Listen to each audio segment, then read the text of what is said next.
It is January 3rd, 1970, in Lansdowne, south of Baltimore County, Maryland, USA. A man and his son are hunting near a makeshift dump. During their hunt, they make the grim discovery of a body. It is the body of Sister Catherine Cesnik, a 26-year-old Catholic nun who taught English and drama in Baltimore. She had mysteriously disappeared a few weeks earlier, and no one had been able to find any trace of her until that fateful January 3rd, 1970. Who was Sister Catherine Cesnik? How did she die? Who killed her? Why is she still talked about after so many years? Today, I invite you to dive into the poignant story of this woman who was loved by everyone, except the priests. It is November 7th, 1969. Late in the evening, the phone at the Catonsville Police Department in Baltimore County rings. It's Sister Helen Russell Phillips on the line. With a trembling, panicked voice, she introduces herself. "Hello, I'm Sister Helen Phillips. I'm calling to report the disappearance of my roommate, Sister Catherine Cesnik." She explains that Sister Cesnik left their shared apartment at the Carriage House Apartments, 131 North Bend Road, around late afternoon to go to the Edmondson Village Shopping Center. She tells the police that Sister Cesnik was going there to shop, including buying a gift at Heck Brothers for her older sister's engagement. It's not surprising that Sister Kathy would go out for a quick shopping trip after dinner. Sister Helen Russell says that her colleague took her car, a green Ford Matrix. Investigations confirm that Sister Kathy first went to the First National Bank of Catonsville to deposit her paycheck and withdraw $255. She then went to Mully's Bakery at Edmondson Village to buy rolls. Nothing unusual at first glance. None of this seems alarming, and the police take no immediate action. They merely reassure the nun and advise her to wait a few more hours. Sister Kathy is an adult. There's no need to panic. But Sister Helen Russell is deeply concerned, and she has plenty of reasons to be. She tells the police that she and her roommate have a very structured life, and it's out of character for Sister Kathy to miss her 10 p.m. curfew. Even if she were going to be late, she always keeps Helen Russell informed so that she doesn't worry. The two have a very close relationship and know everything about each other. But it's now past 11 p.m., and Sister Catherine Cesnik has still not shown up, and Helen Russell has no idea where she might be. Here's a detail that will certainly interest you. When Sister Helen Russell is on the phone with the police, she is not alone at home. Father Gerard J. Koob is also there. She contacted him a few hours earlier to ask if he had heard from Sister Kathy and to request that he come over to help her search. It's after his arrival that she called the police. Hours pass, and Sister Cesnik still hasn't made contact. Sister Helen Russell is growing more and more anxious, praying with all her might for her friend to finally come home. But by around 3 a.m., Sister Helen Russell Phillips, Father Gerard J. Koob, and Reverend Peter McKeow, who has joined them by then, decide they can't wait any longer. Unable to bear the endless waiting, they begin their search for Sister Kathy on their own, while waiting for the police to do their part. Around 4 a.m., the three of them come face to face with Sister Catherine Cesnik's car, and they recognize it immediately. It's definitely hers. How could they not recognize the only green Ford Matrix in the city? Their concern peaks, especially when they see the state of Sister Kathy's car. It is muddy and, what's more, illegally parked in front of her building, which is completely unlike Sister Kathy, who always makes sure to follow the rules. But the most disturbing thing is that the keys are still in the ignition. When they question residents of the Carriage House Apartments, "Excuse me, did you happen to see Sister Cathy Cesnik tonight?" "Yes, actually I did. She drove by." "Thank you, sir." Father Koob responds with relief. "Do you remember what time it was?" "Around 8:30 p.m., I think." "Yes, that's right. And when I was going to bed, around 10:30 p.m., I saw her car out the window. But it was strange. It wasn't parked in its usual spot, and it was all muddy." "And that scream, did you hear it too?" a young girl asks. "It came from your building," she says to Sister Helen Russell.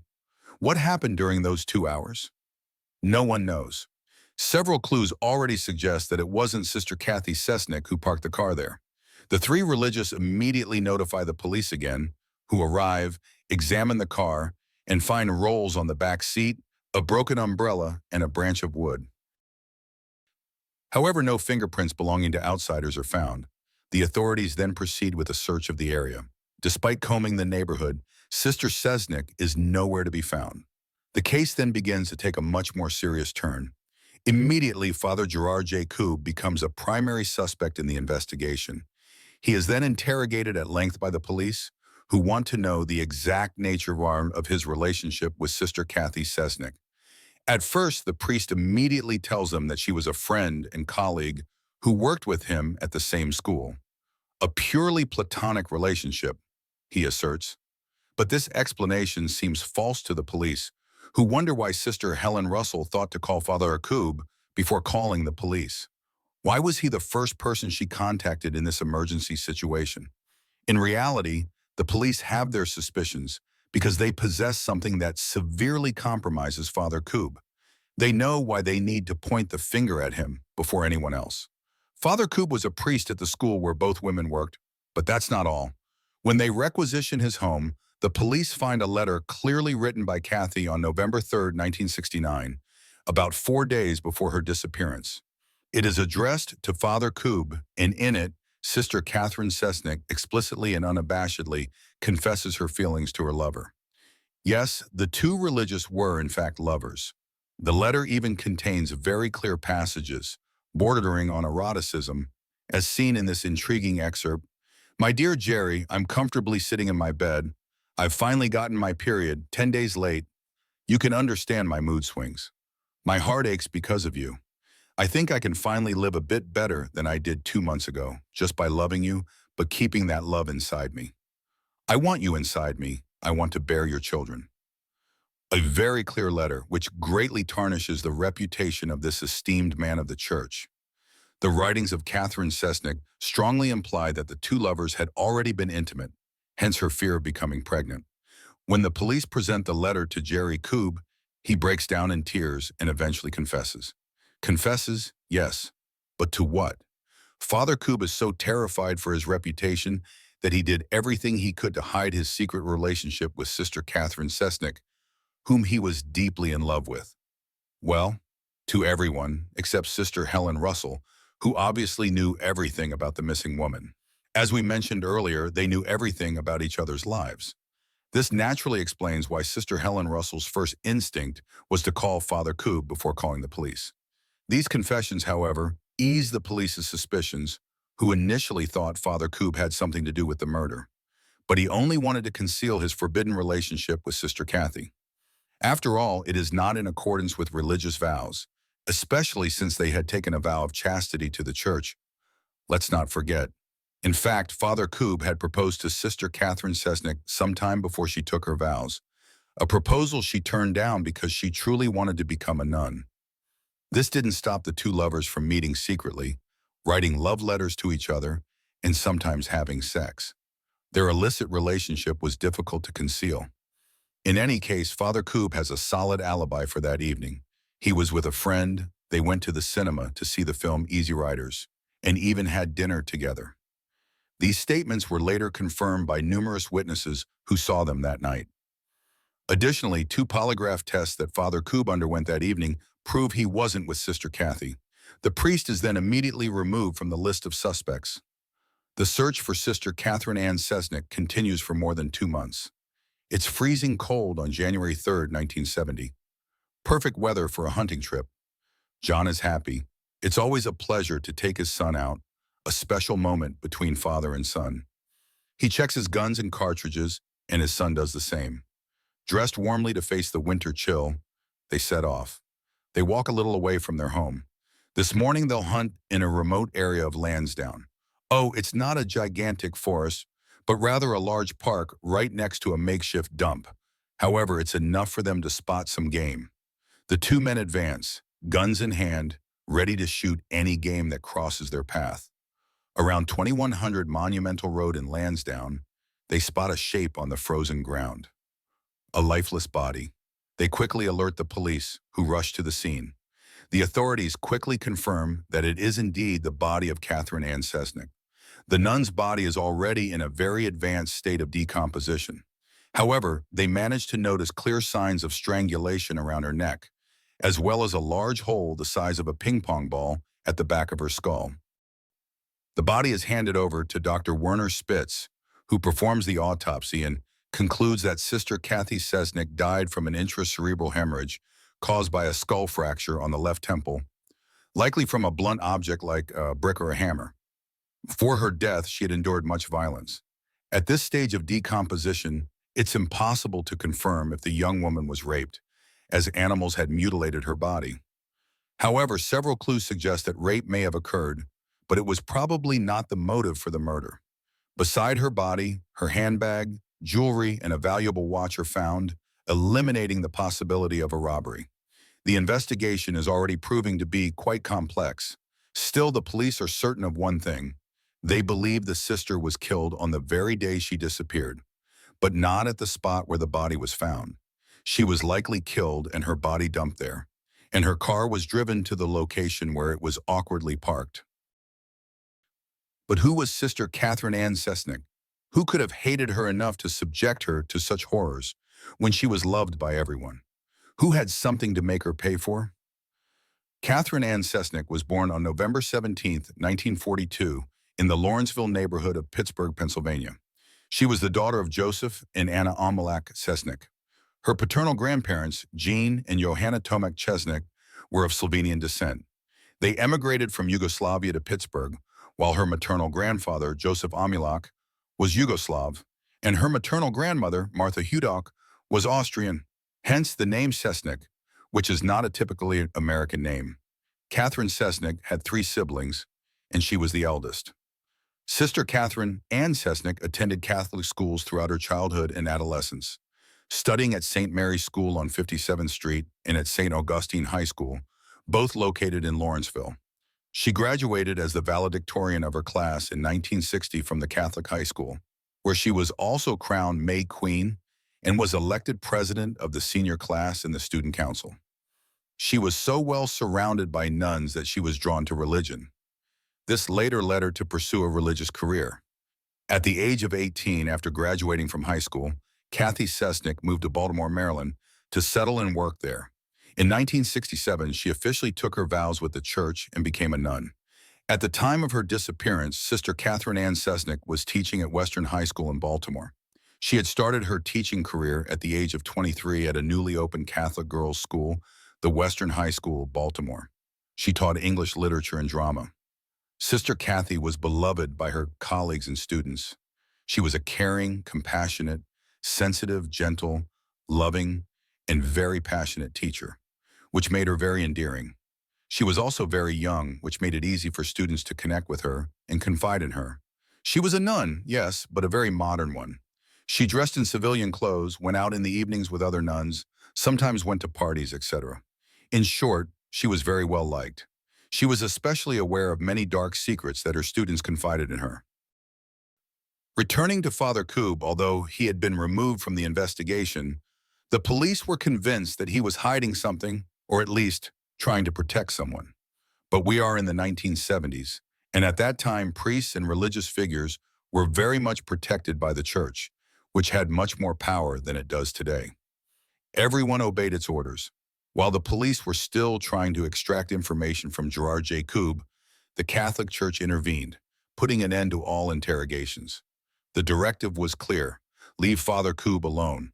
The police had no choice but to comply with this request. As a result, the investigation was significantly stalled and forgotten for some time. Well, some time is an understatement. The case remained in the background for nearly 25 years. In 1995, the investigation resurfaced, and this time it brought many surprises as it took a 360-degree turn. A young woman, using the pseudonym Jane Doe for anonymity, broke her silence and filed a lawsuit against Seton Keogh High School, where Sister Catherine Cesnik worked at the time. She sued 2 priests, Father Joseph Maskell and Father E. Neil Magnus, as well as a gynecologist named Christian Richter, the Archdiocese of Baltimore, and Archbishop William H. Keeler. She accused the former of repeatedly raping, harassing, and molesting her and the others of participating and covering up the crimes. She also claims that the 2 priests took advantage of other students and were involved in an illicit network with other young schoolgirls under their care. Sometime later, a young woman named Jean Bonner, accompanied by another girl named Teresa Lancaster, states that Sister Catherine Cesnik was aware of everything happening at the school. She even once came to ask me if the priests were hurting the girls. Weiner confided. She simply nodded in response.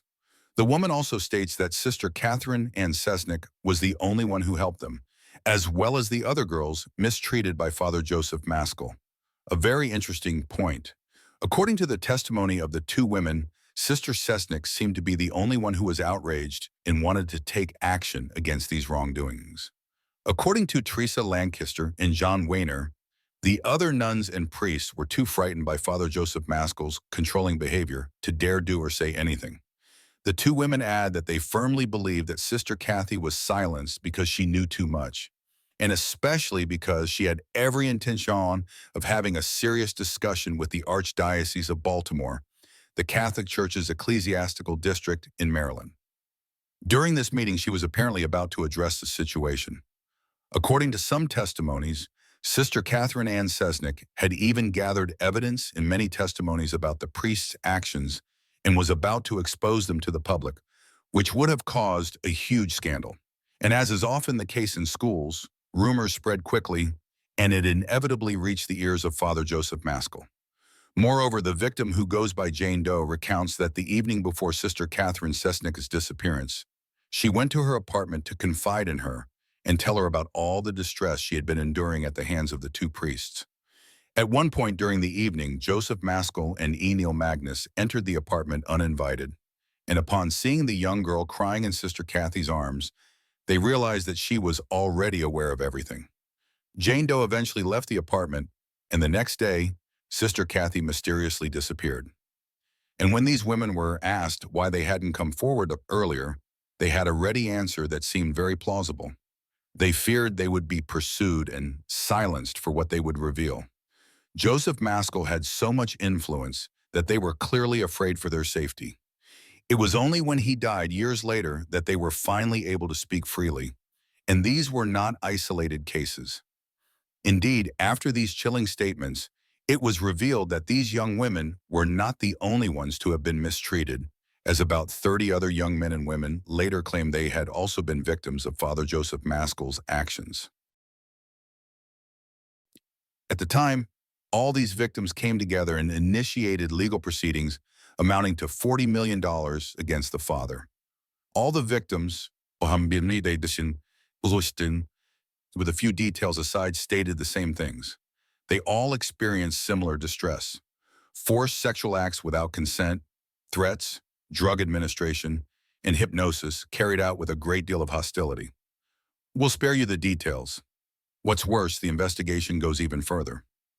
It's discovered that several police officers were involved in this story, including a gynecologist who examined the victims while Father Joseph Maskell was doing his deeds.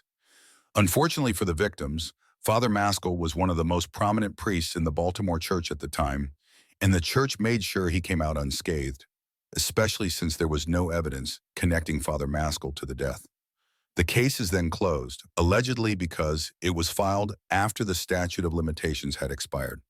The Maryland Court of Appeals confirmed the decision, dismissing their complaint as unfounded. Indeed, in the United States, especially in cases of sexual misconduct, one cannot file a lawsuit after a certain period, as it undermines the value of the testimony. Since these events took place in the 60s and 70s, the complaint from Teresa Lancaster and John Weiner was swiftly rejected.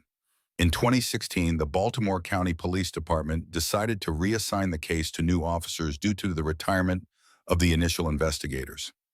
The new leadership encouraged them to take a fresh look at the case and conduct further interviews and a deeper investigation into the accusations of abuse at Keogh High School.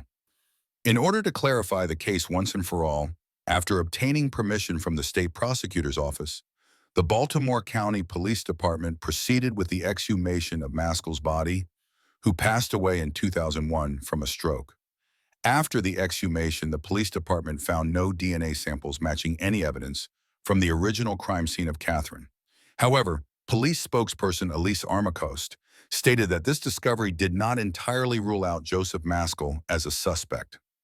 Finally, it was unofficially revealed that the diocese had paid off many of Father Joseph Maskell's alleged victims to suppress the cases since 2011. The archdiocese had therefore compensated certain victims of Joseph Maskell, which was outrageous. What's worse is that the amounts allocated were minimal, a true insult given the gravity of the actions committed. But then, Jean Weiner made a shocking statement about Catherine Cesnik. She recounts that 1 or 2 days after November 7, 1969, the day of Sister Catherine Cesnik's alleged murder, Father Maskell invited her to his office and asked her to take a drive with him.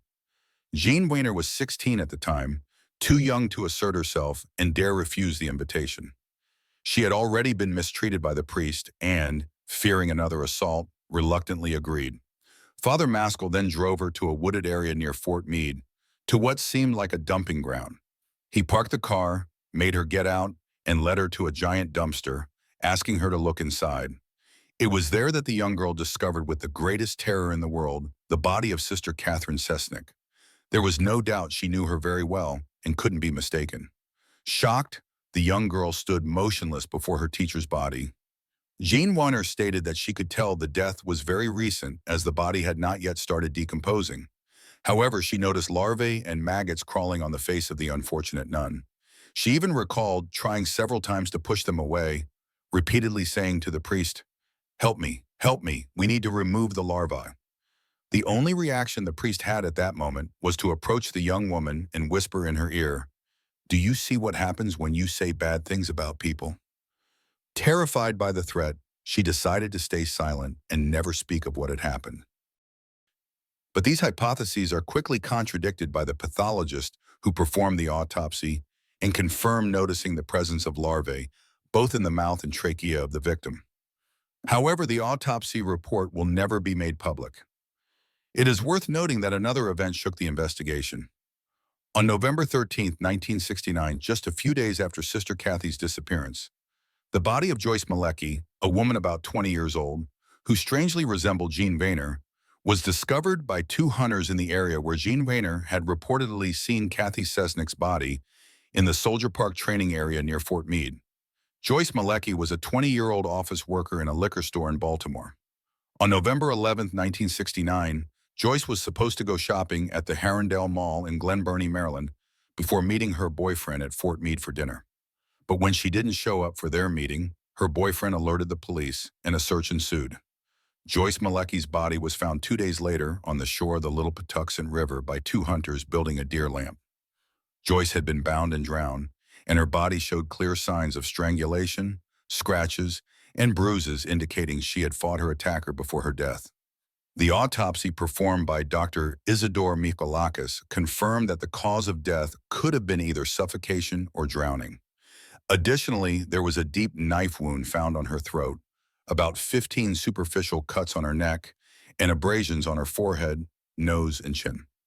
Investigators at the time spoke of a possible connection to the case of Sister Cathy because many common points between the two crimes raised suspicions. While Sister Cathy's body was not found until January 3, 1970, not in the woods near Fort Meade but in a landfill near a small business in the Lansdowne area, it implied that her body had been moved in the meantime.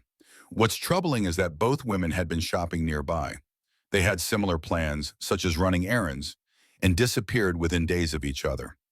However, the Bureau has not conclusively proven there was a direct link between the two cases. It doesn't end there.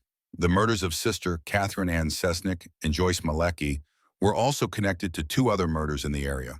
On October 16, 1970, sometime before the deaths of Cathy Cesnik and Joyce Malecki, Pamela Lynn Conyers, a 16-year-old girl, went missing after being seen at the Harrendale Mall in Anne Arundel County, Maryland. Once again, the body of the missing girl was found less than a week later, placed between the east and westbound lanes of what was then Maryland Route 177, now Maryland Route 100.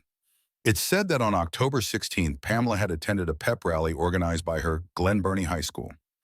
Later that evening, the young woman drove her family's 1967 Dodge Monaco to the Harrendale Mall in Glen Burnie, and it was there she was last seen alive. A year later, on September 27, 1971, a new case shocked the United States. This time it involved Grace Elizabeth Gay Montani, a 16-year-old student at Franklin High School, who was a cheerleader. She had even been a finalist in the Miss Reisterstown Teen Queen pageant. She also went missing under similar circumstances. Very strange. She was last seen at the Reisterstown Mall, a community located in Baltimore County. Her body was found 2 days later in the Mount Auburn Cemetery in southern Baltimore. However, her murder would be linked to something else. It is said that she was passionate about the fashion world and was determined to break into it. She had apparently met someone who offered her a modeling job, and following this encounter, she was found beaten to death several miles from home. Young girls of the same age living in the same county, who were all last seen in shopping malls and who suddenly disappeared only to be found dead and left in abandoned, desolate areas in the following days. It's all a bit much. The most troubling part is that none of these cases have been solved. Could they have been the victims of a serial killer? Could they have also been in contact with the main suspect in the case, Father Joseph Maskell? Could they have been abused by him and involved in the sexual scandals? So many questions, unfortunately without answers. Even today, the mystery surrounding the murder of Sister Catherine Cesnik remains unsolved. Decades later, the murderer of Sister Kathy has still not been identified. And it is highly likely that they never will be. But this is no reason for the case to fade away or for people to stop talking about this atrocious homicide.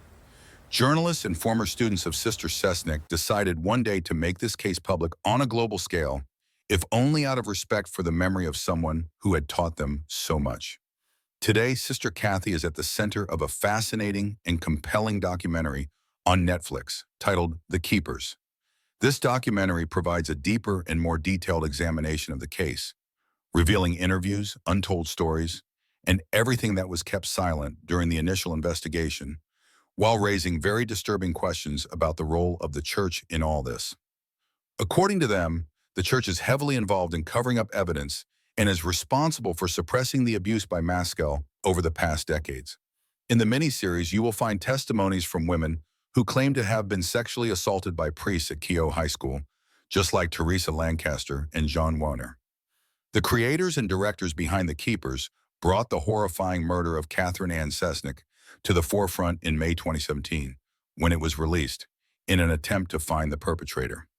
The goal is also to expose and lift the veil on the corruption within the Baltimore Police Department and the immense pressure that the archdiocese of the region allegedly exerted on the investigation to ensure it went nowhere.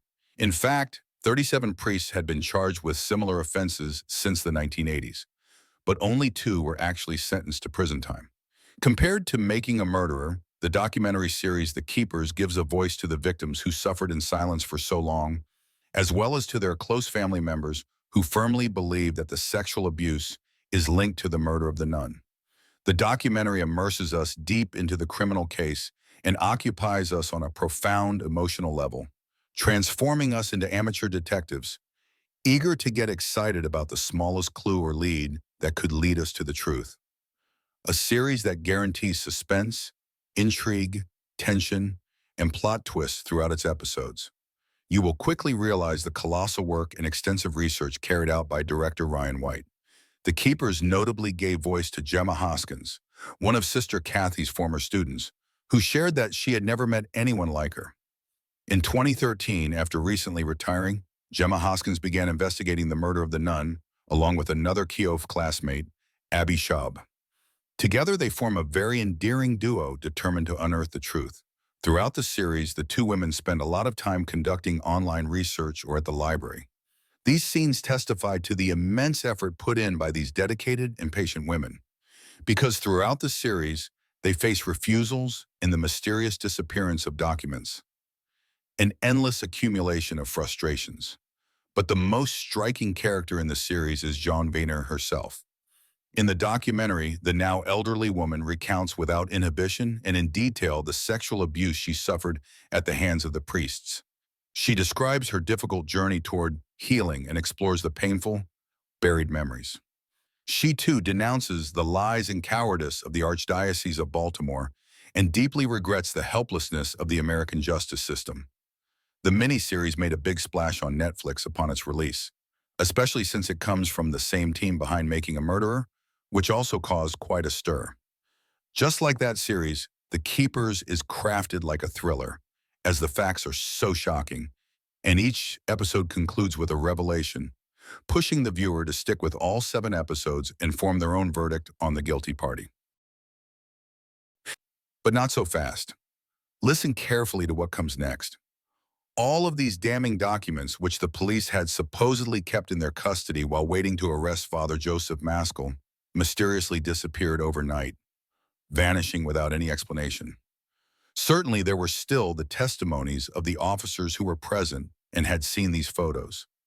But their statements held no weight since the solid, physical evidence had evaporated. There is little doubt that Father Joseph Maskell once again used his influence with the complicit authorities to make the evidence against him disappear, emerging victorious from the battle once more. Unfortunately, Father Maskell always managed to escape the repercussions of this case without significant damage, since no tangible proof existed to confirm the numerous testimonies, even though they were plentiful. It is said that following all of this, Father Maskell flew to Ireland, where he continued his work as a priest. There were reports of sexual abuse by a priest in Ireland, but nothing confirmed his involvement. The injustice of this case sparked millions of reactions, especially after the release of the documentary The Keepers. Many people called for the exhumation of the priest's body to extract his DNA. You might wonder why. Well, simply because, at the time when Sister Catherine Cesnik's body was found, a cigarette pack was also discovered nearby, which had been used. Naturally, the cigarette pack contained the DNA of an unknown person. The aim was to compare this DNA with Maskell's, but the result came back negative. Of course, there is no proof that the cigarette pack had any connection to the murder of Catherine Cesnik, but today many still hold on to the hope of finding the person who killed the nun through this cigarette pack.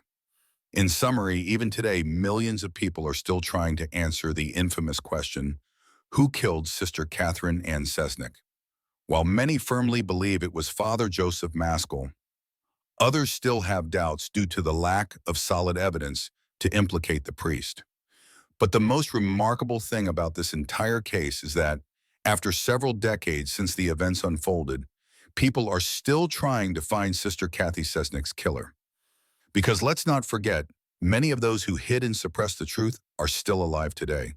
If we don't have all the elements of the investigation yet and still have unanswered questions, it's because these same individuals are still trying to conceal the truth.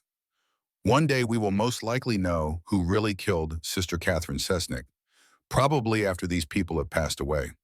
But that day may still be a long way off, because unfortunately, as in every homicide case, time is the #1 enemy of investigators. Very often it works against them, erasing evidence that could lead straight to the truth. As for Sister Catherine Cesnik, she will now only remain a memory in the hearts of Americans.